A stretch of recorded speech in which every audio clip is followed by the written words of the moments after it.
What up, sports fans? Waxon Wednesday, Jake Waxman, Tom Lava, let two guys talk sports. Let's do this. First and foremost, no excuses, but I wanted to apologize for not doing a Wax on Wednesday the last 2 weeks. Thanksgiving and some technical difficulties. I've kept my hands full, so just want to apologize to you, the sports fans, for not getting a Wax on Wednesday video the last 2 weeks. Shame on me. I need to do better. Let's get back at it. All right, so transfer portal. What can I say? It's affecting everyone, including my Purdue Boilermakers. And they got quite a few people on both the defensive side and the offensive side of the ball in the portal. And nowhere is this affecting Purdue bigger than in the wide receiver position. We got, as far as I can know, there's three that I can name, three critical wide receivers for Purdue that are in the portal. TJ Sheffield, Deion Burks, who was our leading wide receiver, he's in the portal, and Marshawn Rice. So those three guys all in the portal for the Purdue Boilermakers. So, and just to give you guys, here's the thing. I guess I can't blame Deion Burks for being in the portal because he probably got an NL, a name imaging license deal or an NIL deal with a bigger name school, so that I can't blame him for. Now, TJ Sheffield, of course, is a graduate transfer, so, and a lot of times graduate transfers, they'll transfer out, or graduate students will transfer out, and Marshawn Rice, just not a whole lot of minutes for him. Not a whole lot of playing time for him. And also, this whole portal thing is having an effect on Purdue in other ways, too. So one of our big name commitments for the class of 2024, Keandre Henry, he has decommitted from Purdue. And by the way, he's a 4-star wide receiver. So that's not good news at all. So he's decommitted. And even though he has still, in his decommitment message, he's mentioned that Purdue is still a top choice for him and that he wants to make the right choice. Make sure he's taking the time to make sure he's making the right choice. It's still not something you want to hear as a Boilermaker fan. But one of the big reasons that I could say that a lot of receivers have hit the portal, or even in this case decommitted, is because of the offensive system that Graham Harrell has put into place at Purdue. And it's not good. I mean, it's just not consistent enough, and Harrell needs to be more consistent with his play calling next season. This year, it was a rough season for Purdue, and a lot of it was because of inconsistencies on offense, especially with the play calling and receivers not getting plenty of attention or minutes. So that's part of it. So if I'm Ryan Walters, and by the way, I'm excited to see what he does going forward.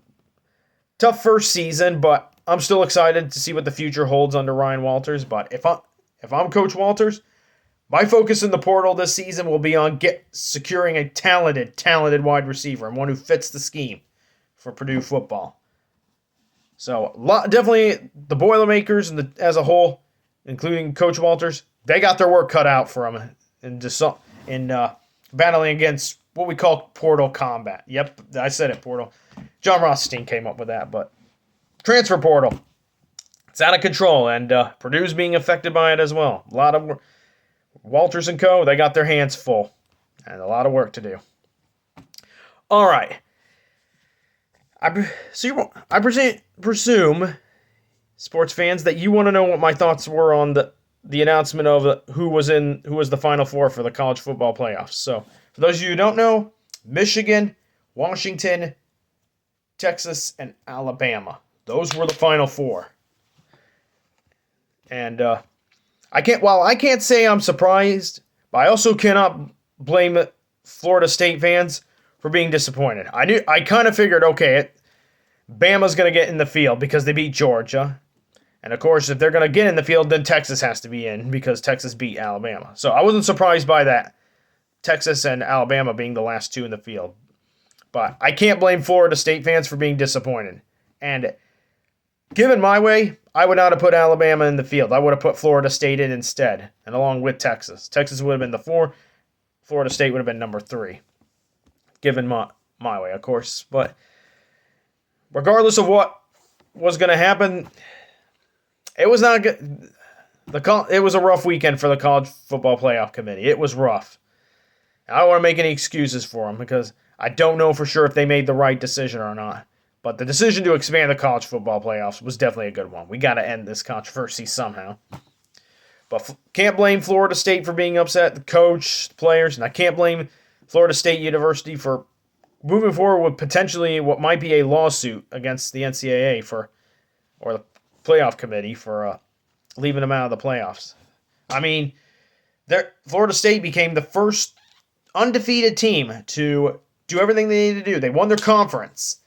They went undefeated, won all their games, took care of business, won their conference championship against a very good Louisville team. And they're the first undefeated team in a Power 5 conference to not get in. So I can't blame them and the ACC for being disappointed. So, undefeated is undefeated, no matter how you look at it. You go 13-0, that is still really, really impressive. And they've been a high-flying team all year long. Now, one of the things I learned is that the playoff committee was also looking at the losses of their two quarterbacks. So they had two quarterbacks. Their starter went down as well as their backup. And the committee, from what I understand, was looking at that as a factor into whether or not they should be in the playoffs. Not sure if it's... I just hope it wasn't the only reason they got left out.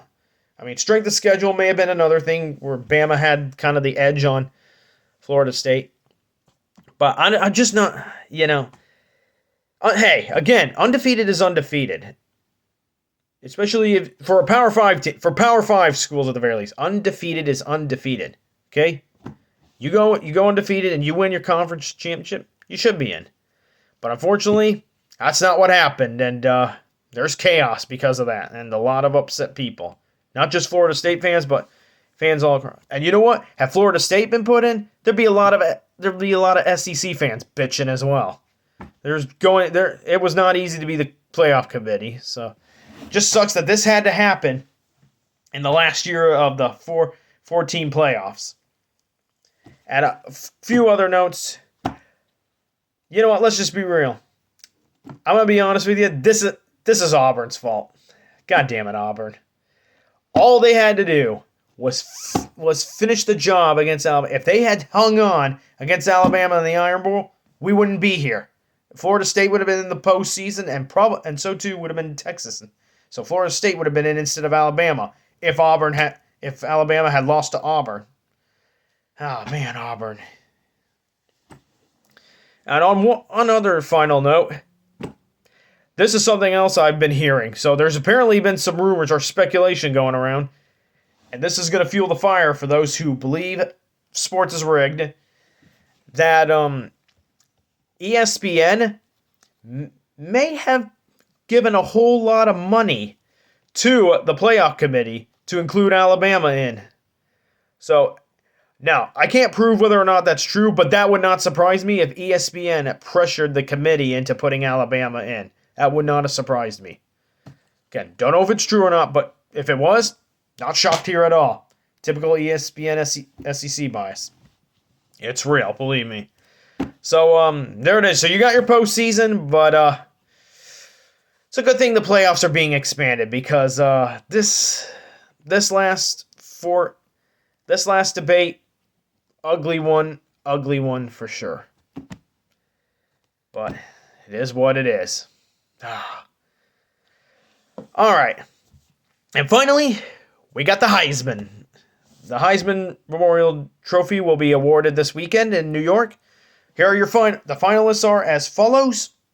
You got Washington's Michael Penix, Oregon's Bo Nix, Ohio State's Marvin Harrison Jr., and last but not least, certainly not least at all, LSU's Jaden Daniels. That is 3 quarterbacks and 1 wide receiver. Now, I will say this. You could name any one of these guys the Heisman winner, and it would fit pretty well because all of them have had great seasons. I will also say this. I don't want to write out Marvin Harrison Jr. because I think he would be a great Heisman winner, but I'm just not sure it's going to happen because the Heisman committee tends to favor quarterbacks. So I don't think Harrison Jr. is going to win the Heisman, it would not shock me to see him win the Biletnikoff Award. I think he should. I think he should be the winner of that because he had quite the season there. And of course, and any one of these quarterbacks will also be worthy. Bo Nix, Michael Penix, Jaden Daniels. They all have had amazing seasons, and you can base it on any one of the stats from yards thrown, touchdowns to interceptions, and even overall QBR throughout the season. All right, but with that being said, here's my prediction. The winner of the 2023 Heisman J Memorial Trophy, I'm going with Jaden Daniels of LSU.